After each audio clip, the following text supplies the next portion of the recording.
Hello, everybody. I'm Scotty D, and I've just finished Alan Wake 2, and I want to give you my immediate thoughts in my review on the game. And without beating about the bush, I think it's bad. I don't think it's a very good game. I think it's pretty tragic, and it's a massive disappointment for me. So let me explain. I don't think there's much gameplay in the game. Actually, it's not that I don't think there's much gameplay in the game. There is no gameplay in this game. It is a walking simulator. Now, the term walking simulator does get thrown around a lot for games where you do other things other than combat. But those things are often engaging. Puzzle games, for example, you're doing things other than combat. Puzzles are engaging. This, nothing. This is actually a walking and cutscene and talking simulator. And those things can be good if you've got choices in them. Any dialogue option in this game is not optional, it's mandatory, and there's no choice. It's just you going through set dialogue options that you have to click on. In my opinion, if there's no choice with a dialogue option, then why make it an option? Just make it a cutscene. Let it happen, let the player enjoy it instead of having to interact with the button to say things.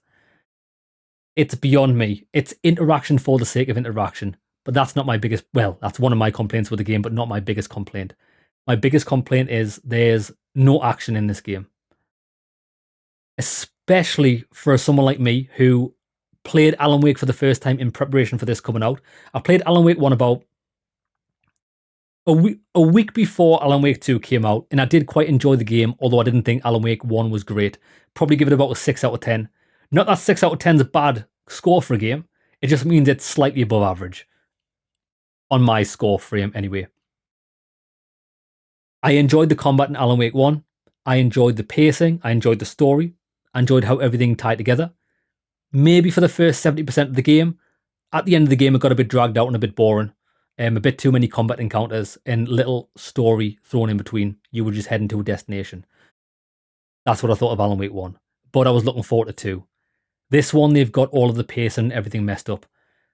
So we're going to start off with the gameplay, my biggest issue. There's not enough shooting things. And before anybody can say anything about there's no facts to back that up, well, I'm here with a fact, son. Took me 23 hours to finish the game. I've been through my footage and tallied up every combat encounter that I had, and that includes regular enemies and bosses included in that. Got the facts right here. So, in 23 hours, I had a total of 42 combat encounters. And bearing in mind, you play as both Saga, who the girl is on the screen, and Alan Wake. You play time split between two characters. 42 combat encounters total. And no combat encounter lasted more than 2 minutes. Many of those combat encounters were less, but let's just say 2 minutes for the sake of the maths. That's 84 minutes total in a 23-hour long game where you're going to get to shoot your gun. Bro, that's 20 and a half hours of doing other things. Just put that into perspective. 20 and 1/2 hours of doing what, you might say? Well, the footage in the background is exactly what you'll be doing. You'll be walking around, hunting for items to progress the story. It's not so bad. It's not so bad when you don't do that for 20 and a half hours. That's all the game is. Going around, looking for things to interact with, pixel hunting at times because some items are quite hard to see, especially when a lot of the maps are quite open. So if you miss something, you're going to be in for a bad time. There's a few times when I had to ask chat for help on just what am I meant to be looking for here? And that's not very fun for the player.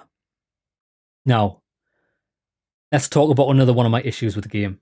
So it's quite slow anyway because most of it's a walking simulator.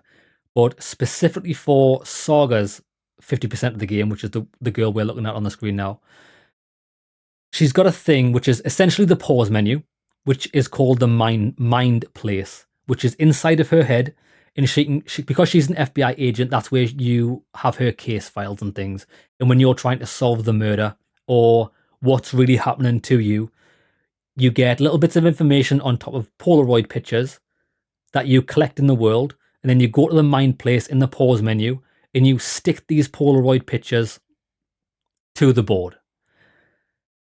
Now, this is going to coincide with something else I've mentioned, is that is fine if there's an option to get something wrong or where you have a choice of doing it. It's linear. There's no choice on this case board. You can't get a clue wrong. You can't have a conclusion that's wrong. Everything fits in its set place. So it's a case of opening up the start menu, making sure you force these Polaroids into the right thing. And mate, at times, mate, I'm getting PTSD just thinking about it right now. You'll have, say, 5 Polaroid pictures that are at the bottom of the screen, and you pin them on the board in the right place. Once you pin enough in the right place, you'll get she'll get a conclusion from what she's seen on the board in more Polaroid pictures. Lads, you can spend up to 10 to 15 minutes in the pause menu sticking Polaroid pictures to the board. It's not engaging at all. In fact, it just gets my brain to shut down, and I can imagine it's going to happen for a lot of people. But like I said, it wouldn't be a bad system if you can be a really bad detective and get things wrong. But just like the speech options, there's no getting anything wrong. There's no choice. It just is. There should be a button to auto place all of these clues on the board. Now, if what I've said about that isn't bad enough, there's something even worse about it.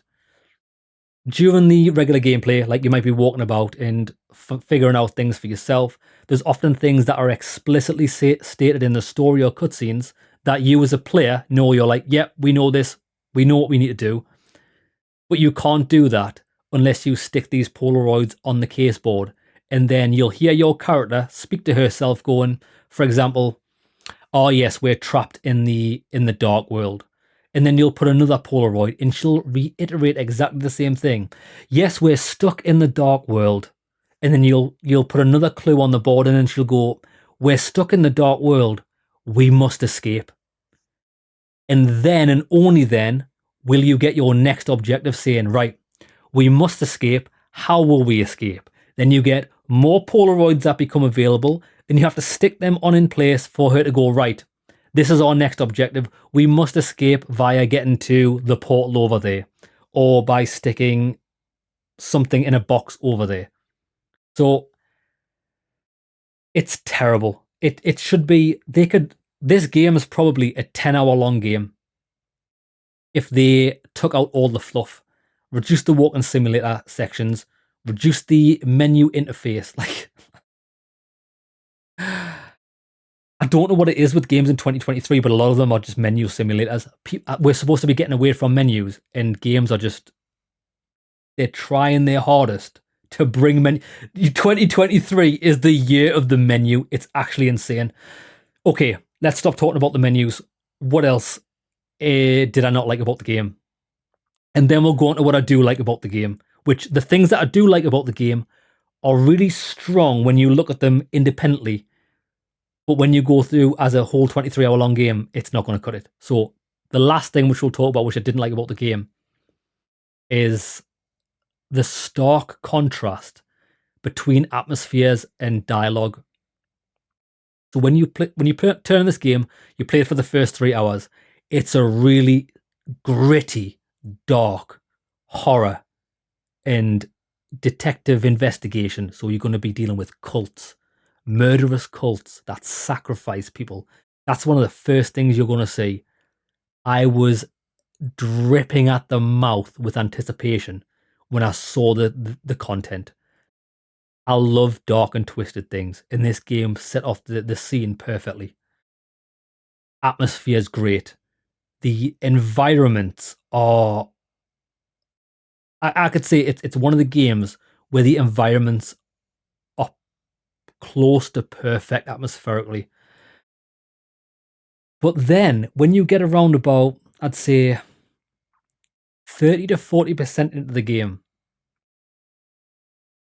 the dialogue, cutscenes, and writing take an almost comedic turn.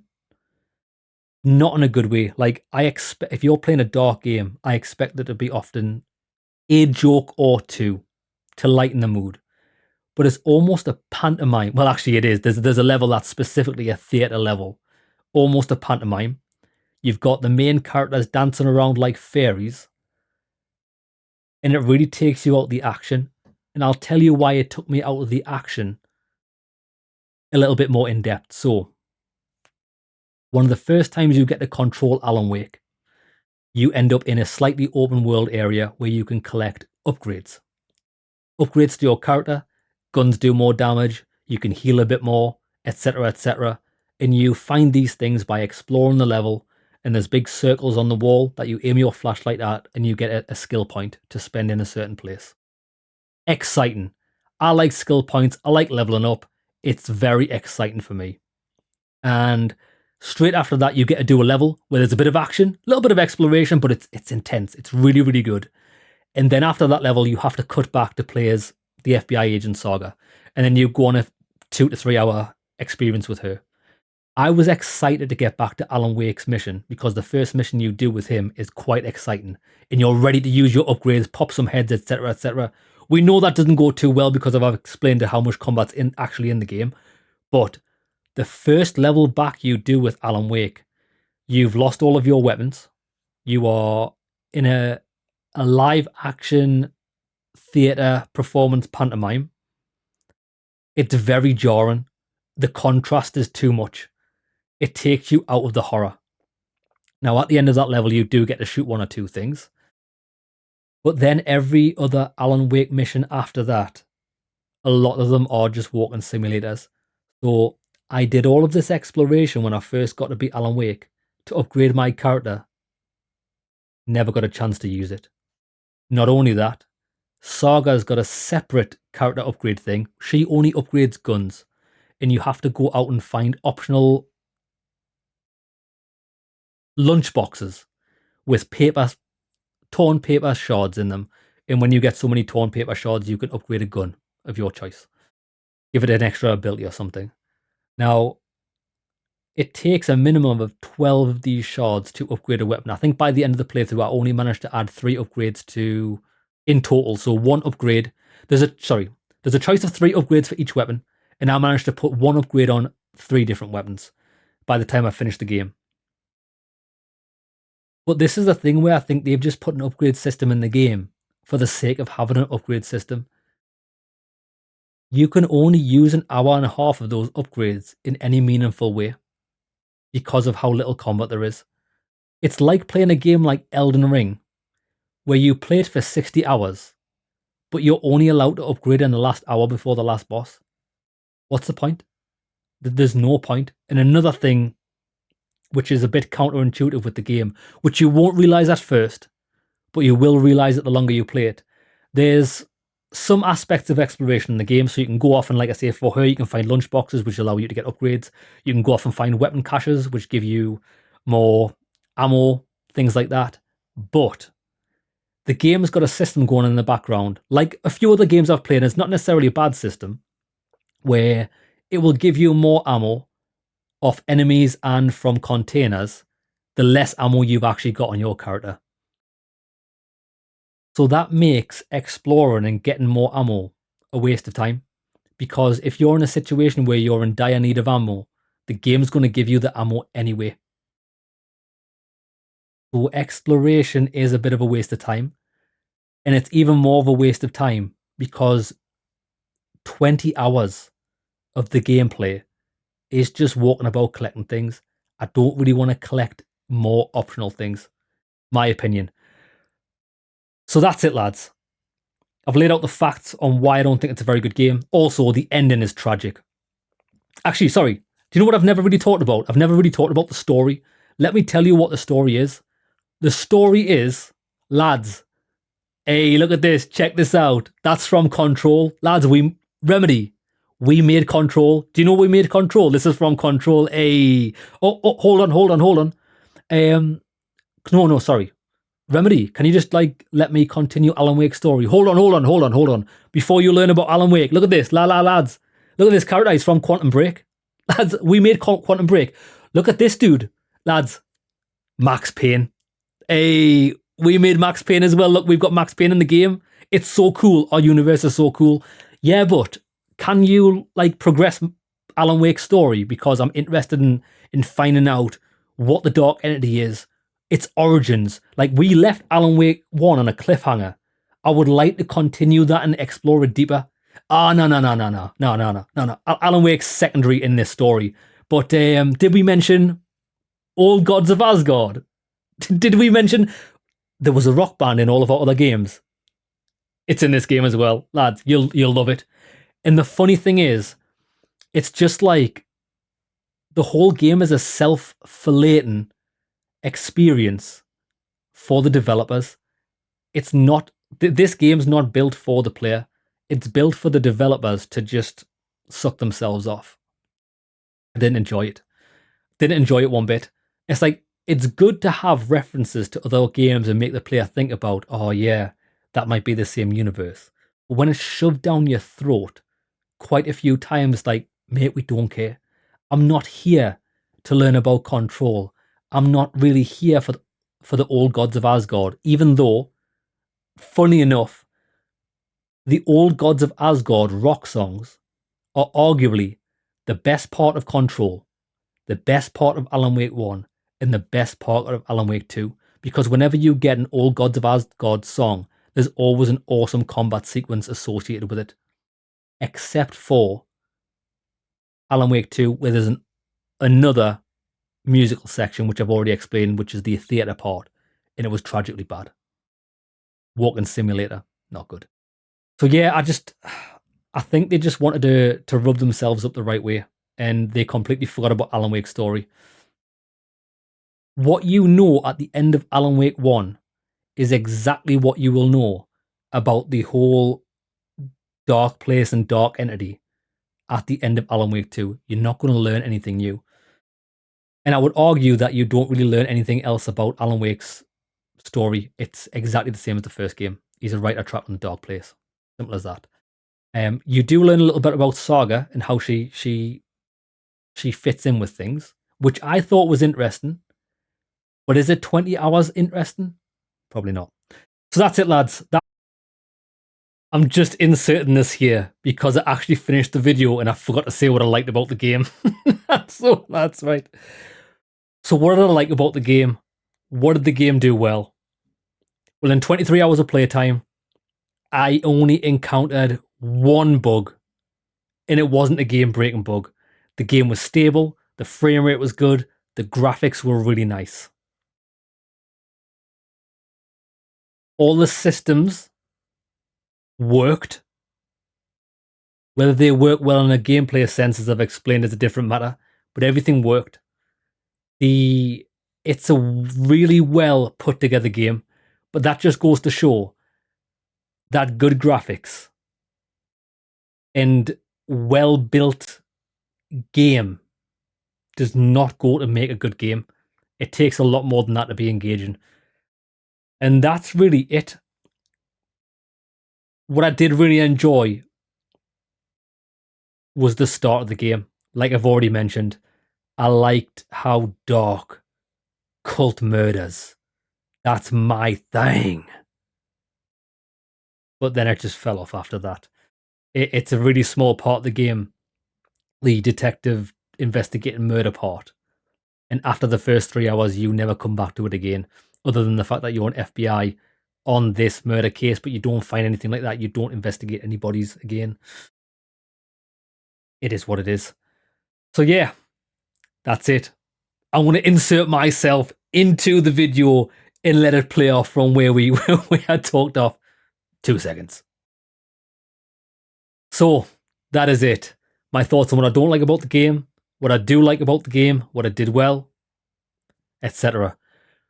But what I want to sign off on is saying that whether you like the game or whether you dislike the game, I can guarantee you, if you ask anybody who's played this game through to completion, what is your memorable part? they're only going to have one of two answers. The first one being they're going to like the Old Gods of Asgard song towards the end of the game when you fight the horde of enemies, just like every other game, Control, Alan Wake 1, because it is the best part of the game. Or it's going to be the theatrical part with the music as well, but it's more of a walking simulator level that I didn't like at all. I thought it was too disjointed from the theme and darkness of the game. It was too added comedy when there didn't need to be comedy, and it was really badly done. Those are the two most memorable parts of the game, whether you like the game or dislike the game. And that's sad. Because a game that is a survival horror won't be remembered for any of the survival horror gameplay because there is none. Nobody's going to remember in a good light the walking simulator parts of the game.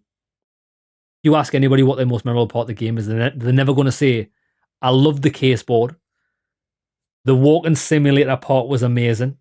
I like walking around, picking things up for 20 hours. That's not going to be a thing. Those things are only going to ever be mentioned in what did you dislike about the game. And I imagine people who do enjoy the game dislike those sections as well. It is what it is. So that's it, lads. My thoughts on the game. Didn't like it. Can't recommend it. Don't think it's a good game at all. It's pretty tragic because there was a lot of hope and promise from an Alan Wake game. And this isn't it. Lads, just imagine that Alan Wake died at the end of Alan Wake 1 and call it there, lads. It'll be a much better memory for you. Take care.